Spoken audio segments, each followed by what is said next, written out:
Now you tell me, what should Israel do? What Israel should do is, for the first time in its history, abandon its quest for regional domination and supremacy. Starting in 1947, just a brief tour through history. Yes, Israel accepted partition publicly. Palestinians didn't. It's not nice to welcome the partition of your land, which is being stolen by foreigners.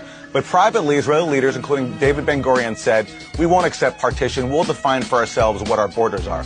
And that's why they proceeded to expel hundreds of thousands of Palestinians, including into Lebanon, creating this crisis. They refused to address that. Instead of addressing their expulsion of Palestinians and theft of their land, they've stolen more. In 1967.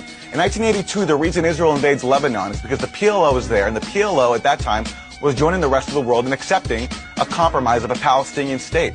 Google the Arab Peace Initiative. It's been renewed many times to Israel. Israel's been offered by all the Arab states and the PLO, with even Iran joining them and accepting this.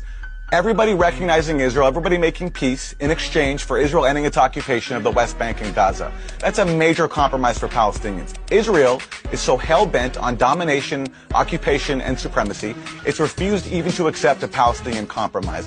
When Hamas tried to join that after 2005, when Israel withdrew, Israel still put Gaza under a complete siege, prevented any basic goods from getting in, carried out routine massacres. Even when Hamas leaders, including Ismail Haniyeh, who Israel recently killed, said, we will accept a Palestinian state, Israel will not accept it because Israel wants to dominate that region. That's the fundamental problem here. And as it was previously said, as long as Israel insists on supremacy and occupation, people are going to resist it. People will resist it. It's true. Google the Arab Peace Initiative, 2002. Google it. Camp David Accords, 2000. What happened with the Clinton parameters, 2001? I'll tell you what happened. I'll tell you what happened. You know what? I'll tell you what happened. I'll tell you what happened. The former Israeli foreign minister, Shlomo Ben-Ami, who was there at Camp David, do you want to know what he said?